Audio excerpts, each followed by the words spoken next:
Assalamu alaikum, brothers and sisters. Welcome to my car. This is where I sit and talk because I love this place. Today it is raining here in New York. It is cloudy, it is raining. Yesterday we had good sunlight, but today, as you can see, it's very gloomy. Subhanallah, I want to share with you some important hadith. This hadith is reported in Al-Bayhaqi. This is an authentic hadith, and this is a story of a man from Jannah. A Arabi Bedouin, he took part in the Battle of Khaybar. The Battle of Khaybar took place during the 6th Hijrah of Rasulullah Sallallahu Alaihi Wasallam. This is the battle where many Muslims, they took part and they won huge ganima. Not only they won the battle, but ganima. This Bedouin Arab, he took part in this war, and Rasulullah SAW, he gave this man his share of ganima, of the war booty.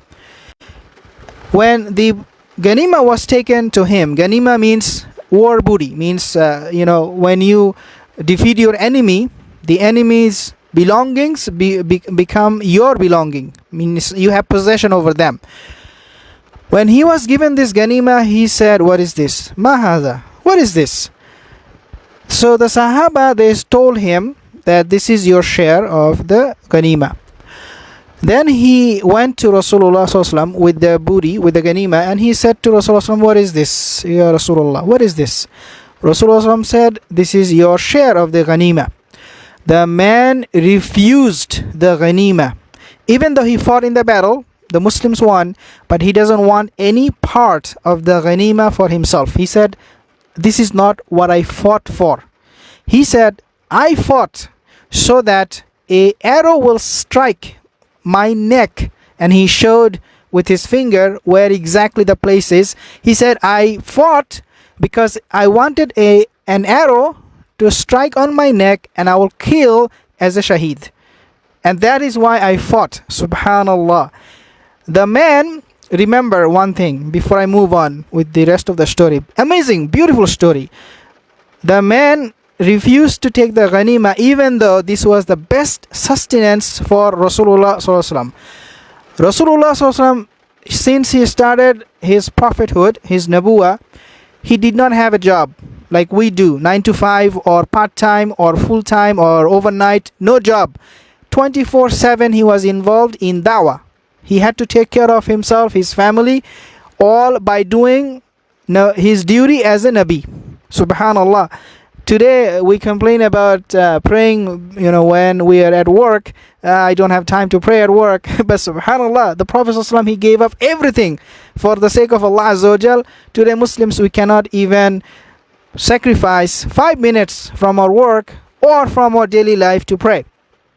This was the best of sustenance for Rasulullah, the war booty, because he did not have any job. He would take share from the ghanima.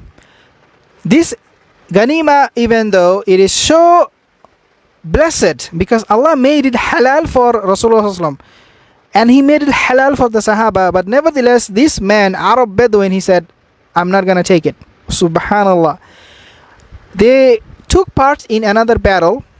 After this incident, this man, he took part in another battle with the Muslims. His body was carried to Rasulullah because he died. And the arrow struck exactly the same position of his neck where he pointed with his finger. Rasulullah, he made then a dua. And he said, when he was putting him in the ground, in the grave, he said, "Oh Allah, this is a mujahid who came out to fight, and I testify he is a shaheed." Not only that dua, but also Rasulullah sallallahu alaihi wasallam, he put his garment with this man in the grave. This is a huge honor, a badge of honor. Why? Because receiving something from Rasulullah sallallahu alaihi wasallam, very personal. Garment is like this. My jacket is very personal to me. I love this. I wear it everywhere. Can you imagine giving it to somebody who passed away and honoring him that way? This is a different level of honor. This Arab Bedouin, no knowledge, very limited. He only converted to Islam. No, siyam, qiyam, nothing. Perhaps not as much as many of the Sahaba did or the Muslims did that time. But subhanallah, because of his sadaq, because of his truthfulness, he was given this badge of honor by Rasulullah SAW, and at the same time he received this special dua from Rasulullah SAW that the Prophet SAW himself said, I witness that this is a shaheed. I witness, O Allah, that this is a shaheed. He came out to fight for the Muslims. Dear brothers and sisters, let this be a reminder for all of us. During Ramadan or even after Ramadan, during the whole year, when you feel pain, when you are being tempted with dunya, when I say pain means you try to do something Islamic for your deen and you get obstacles, you feel this barrier, you feel something is not working out for you. For example, you could have beard and you're not getting a job for that. For sisters, for hijab, they're not getting a job for that. When you go through this trouble, this inconvenience in your life, remember this man and the Sahaba who sacrificed everything for the deen of Allah Azza wa Jal, and none of them died in hunger. All of them were taken care of by Allah Azza wa Jal. Nobody were homeless.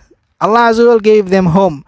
Nobody, you could say, were miserable in their heart and outwardly, because Allah gave them tranquility. The man here, we see, he gave up everything for the sake of Allah Azza wa Jal. In return, he refused even the most halal rizq of ghanima. He said, I don't want it. So we have a lesson to learn, that we need to follow their example, follow their footsteps, so that we are willing and ready to make the sacrifice we need in order for us to go to Jannah. Wallahi, Jannah is not easy. We need to make effort. You cannot sit at your home. This Arab Bedouin, imagine, he was a Sahabi. By virtue, his rank is much higher. By virtue of being a Sahabi, his rank is much higher. He knows he is with the Prophet ﷺ. He could have escaped this fate of being a shaheed, of being killed by the enemy. He could have said, I am with Rasulullah, I'm going to serve him, but I'm not going to get killed myself. He could have said that. But subhanallah, he said, no, I want the highest in Jannah. He wanted to work for Jannah. He strove for Jannah. And Allah Azza wa Jal, biiznillah, he will be given Jannah, because we know, as I said, Rasulullah made dua for him. Dear my sisters, this is some inspiring story that we can take heed and learn and follow their role model, their examples. Assalamu alaikum wa rahmatullahi wa barakatuh.